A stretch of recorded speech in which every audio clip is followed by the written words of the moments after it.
Alright guys, it's going to be a quick video on how to install your 300 series steering wheel to your 70 series Land Cruiser. Okay, so in the box you will have a steering wheel, you'll have an airbag down here, you have a new clock spring and also an adapter harness. So this harness here is what connects up the steering wheel controls to the head unit. So if you have a factory head unit, you won't need this, but if you do have an aftermarket head unit, you can actually connect up the steering wheel controls to the steering wheel. So let me show you how to do it. Now I've obviously already had a steering wheel on my car. I've just put the factory one back on here for the purpose of this video.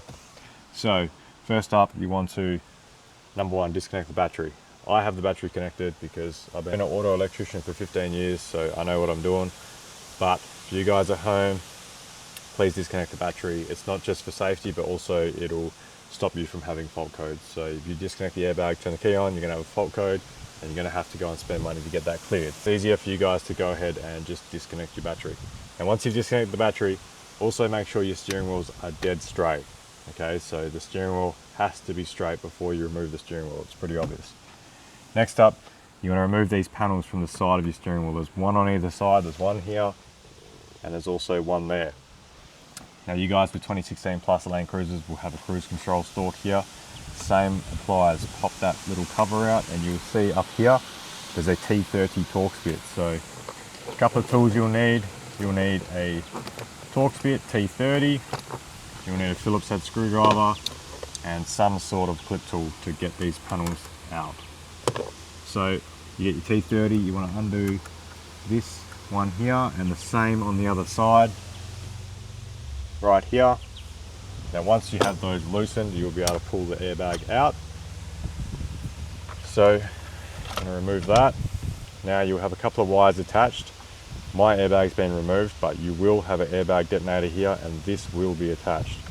So you want to go ahead and remove the factory horn wire. So you want to unplug it from the clock spring like so. Now the airbag connector, you need to pop this little yellow thing out to be able to release it. So you want to get your clip tool and just pop that yellow locking tab out of the airbag connector like so, so it's raised, and then you'll be able to remove it from the back of your airbag detonator. So you have a detonator in here, this will be plugged in, you want to remove it then. So now you have all the wires disconnected. If you have a 2016 plus, you'll have cruise control factory, it'll be plugged into this little 2-pin connector here, so you also want to undo that. Now you have all the wires disconnected, the next thing you want to do is loosen the 19 millimeter nut here on the steering. So mine's obviously loose, you will need a ratchet or a rattle gun. Loosen that. Now the trick here is you need to mark this. I know the wheels are straight, I don't care, I've had these things move. When you're getting in and out of the car, it's enough to move the steering slightly. The wheels will slightly move and it will be out. So it's critical to mark the steering column. So you can either scratch it or you can put a texture mark or a center punch, but just mark here and then also mark the steering wheel so you know where the center is. Now obviously you're putting a new steering wheel, there's not going to be a mark on there, but you'll still be able to use the one on the column as a reference. So once you've got it marked, you want to put the nut back on loosely and then you want to pull side to side, either side, to be able to pull the steering wheel off. These two holes here are for a steering wheel puller if you cannot get it off, but usually if you pull on either side with the nut on there a little bit, it'll actually pop off, and the nut is there to stop you smashing yourself in the face. So once you have the steering wheel off, I'm going to remove it like so, chuck it over here with things we don't need. Okay, so the next step is to replace the clock spring and also add in the adapter harness. So we need to pull the steering wheel cowling off. You got two Phillips heads right here. You want to go and take these out.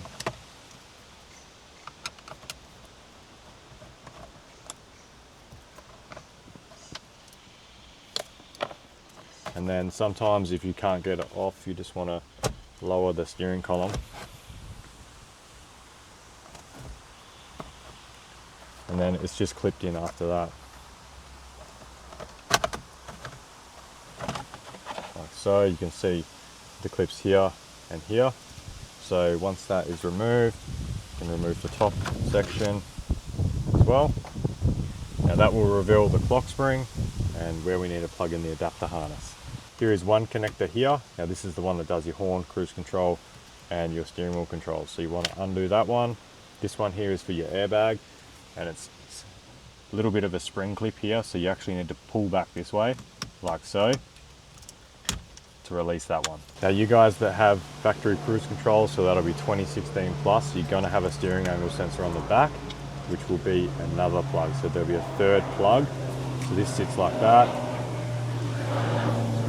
So we've got these two here, which is these two here, and you will have a third plug right there. So make sure you undo that. I don't have factory cruise, so that's why I only have two connectors. So now once we have them off, you got to clip up the top here. Just going to lift like so. Another one on this side and one on the other side.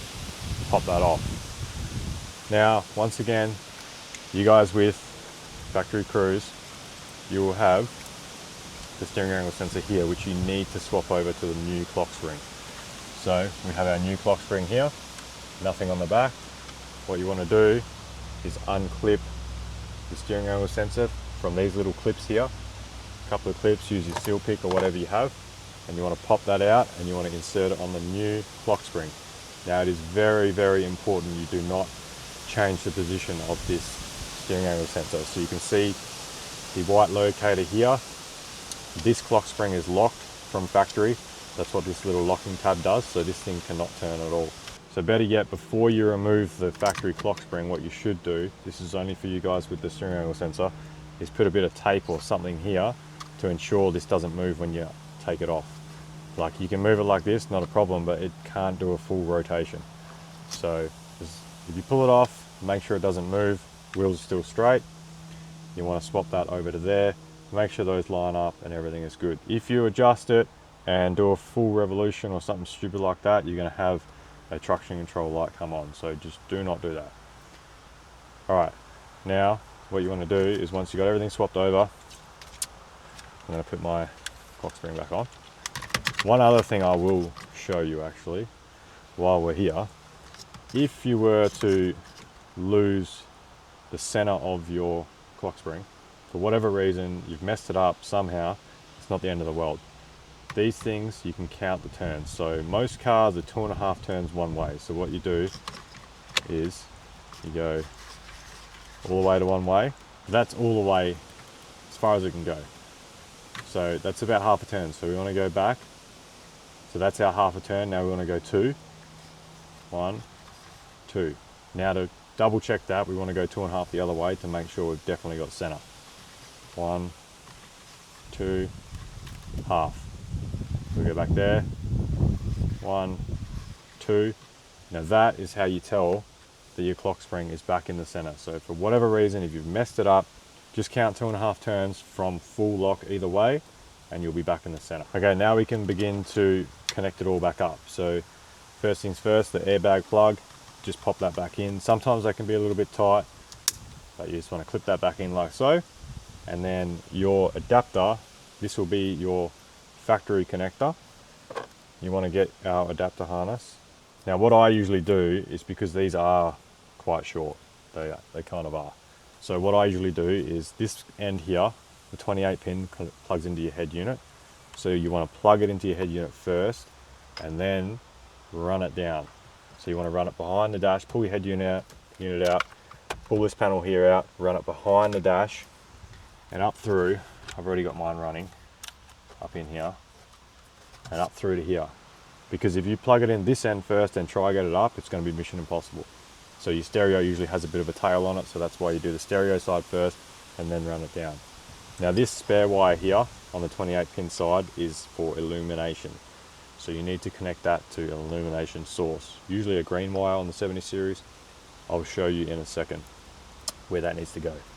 But anyway, so you've run it from here all the way down, and then it's as simple as this. You just plug it in to your factory connector, like so, and then that end there goes into the new clock spring, and it's done. You just need to cable tie all this up, and that's all done. So then what you can do is begin to put the steering wheel back on. So first up, you want to put the cowling back on. All right, that's all good. Now the next step is to put the steering wheel on. But before we do that, we need to release the clock spring. So this is why you do this last, because while you're playing around and messing around, you can easily knock this and spin it without you noticing. So do not pull this locking tab out until you are ready to put the steering wheel on. So now we're ready to go. You can just pull this out or you can snap it off, either one. So once you snap it off here like so, it'll be free to spin. So once you pull that, steering wheel goes on.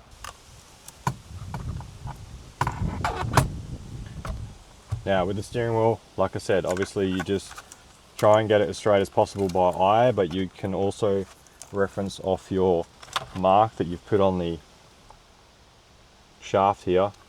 I know there's not one on the steering wheel, but you can still see the center and know that that is the center and the wheels are straight. So once you've done that and you're happy, put on the nut and tighten it all up. Now you'll be left with some plugs. So this one here, the small one, is for your cruise control. They can only go in one spot. Bang down in there. Here is a 12 to 10 pin adapter, because some cars have a 12 pin and the 70 series and N70s have a 10. So that's why we run this adapter. You want to plug that into the clock spring like so, and then tuck this adapter up under there. All right, after that you are left with two wires. You're left with a horn wire and an airbag wire. So let's go over to the airbag. I'll show you what you're going to do there. Okay, so out of the box, your airbag will look like this. There's nothing in the back here. Now you need to grab your factory detonator from your factory steering wheel. It's an 8mm nut, and you want to bolt it into the back of the new airbag so it looks like this. So just remove it from the old one, bang it straight into here, and bolt it in. Sometimes these little studs can push in, so you sort of just got to maneuver it around and you will get it. And also on some models, this horn tab here needs to be bent out of the way. So you can see on the new one, here it is here, and then on my one I've just had to bend it a little bit. So just bend the horn tab out of the way a little bit. Okay, so once you have the steering wheel on, you'll be left with two wires, the horn wire and the airbag wire. It's as basic as this. You just plug the airbag wire straight back in here, and also the horn wire to the side of the airbag, and away you go. Just go and do that.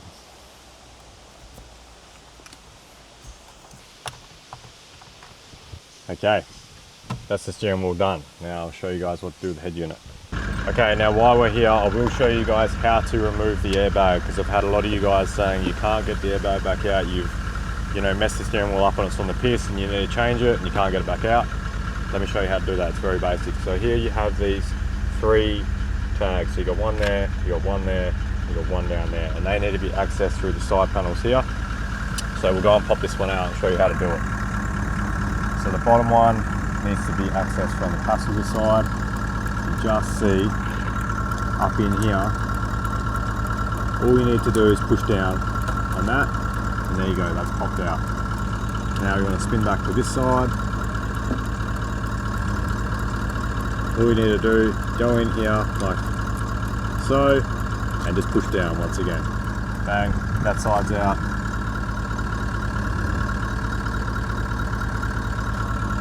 Same thing on this side. I don't know if you can see in there, like that. Push that, and done. Airbag's out. Very, very basic. Now let me show you what to do behind the stereo. So this thing is an absolute mess behind here. Heap of wires. So this here is your 28 pin, and this is the one that I was telling you guys you need to plug in first, just because it makes your life easier. So you want to go and plug it into your head unit. Some head units are different. Our head units are plug and play. Kenwoods, we have adapters for those, and also Sony and Panasonic. Alpine are a pain in the ass, but yeah. If you have problems with this end, just give me a message and we'll try and help you out. These wires here, if you did want to know, the black wire is ground, the pink wire and orange wire are your key wires. So they just do one side of the steering wheel. So for an example, the pink wire will do all of these buttons, and the orange wire will do all of these buttons. Some harnesses, they're different, so the orange will be a brown, but same applies. Now let's say your head unit didn't have this connector and you had key wires, so it said key 1, key 2 and ST ground. All you would do is wire the black wire to ground, and then these two wires here to your key wires, and it doesn't matter which way around you wire them up. So anyway, back to the guys that have a direct plug-in. You want to plug this directly into here and play kit, like that. And then this one here is for your illumination, so that's what's going to light all this up when you turn the headlights on. If you wanted it to be on when the ignition is on, you wire it to ignition. If you want it to come on with the headlights, wire it to the park lights. So on my car, I have mine wired to the supposed to be clock harness, and it is a green wire. So all you need to do is get a test light. I'll show you guys how to check for a park signal.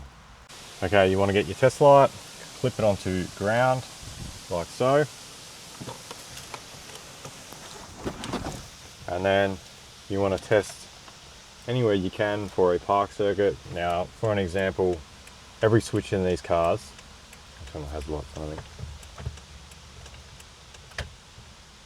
Now in these cars, absolutely every switch has a park light feed. So your idle up, your clock, your cigarette lighter, your hazard lights, they all have a park light feed. So we have our clock harness up here that we're not using. You can use the hazard light switch, you can use whatever you want. Toyotas are a green wire, so we have ours connected into the green. So you just want to find a green wire, test it, turn the park lights on, and there we go, we have power. Turn the park lights back off and we have no power. So that's our park light feed. A lot of head units are actually, the orange wire on them is a park light feed. Just trying to check here. If that's the case on this, it might be pink. I think on these units they're pink, but it's best just to get a test light and test it. And you know, if you're not worried about it being on park and you want ignition, every single head unit on the planet, the red wire is ignition. So just join the red to red and you're good to go. Okay, so the last step to get all of this working is programming the steering wheel controls. You can't just go and bolt the steering wheel on and expect everything to work. Nothing will work. So you want to go into your head unit. Most head units will have them. The only one that won't is probably Alpine because they're shit. So you want to go into your head unit settings, steering wheel controls, click on that. So not everything will work. So these ones here are for the instrument cluster in a 300 series or the new facelift cruisers. So none of that will work, but we'll get phone, volume, mic, obviously won't get radar. These are for your cruise, and then we'll get mode and skip. So all you want to do is say hold volume down, and you'll see the values at the top changing. So we'll press volume down, and we just keep going for the rest. So we've got volume up, hold volume up, press volume up, and that one's done. We got the mic, hold down the mic, find the mic, there we go. Press that, that one's done. We'll just keep going through and do the rest. So I'll go ahead and do those now. Mode, you can set them up for whatever you want. Skip. Okay, that should be everything all done. Go back to home. All right, now we can see as I'm pressing the buttons on the steering wheel, volume's going up and down. We can do mode, skip through all the modes.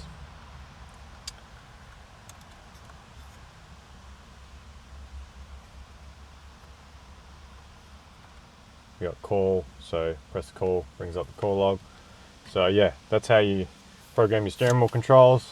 Now last thing is just a little bit of diagnosis. So if you cannot get your steering wheel controls to work or program, first thing to do is check your illumination works, because if your illumination isn't working, you must have a connection issue, because the steering wheel controls and the illumination share the same ground.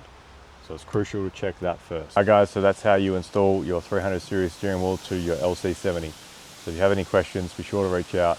N70 Hilux is also the same. So if you have an N70 that doesn't have factory steering wheel controls, it's the exact same procedure as the LC70. So this video will work for you as well.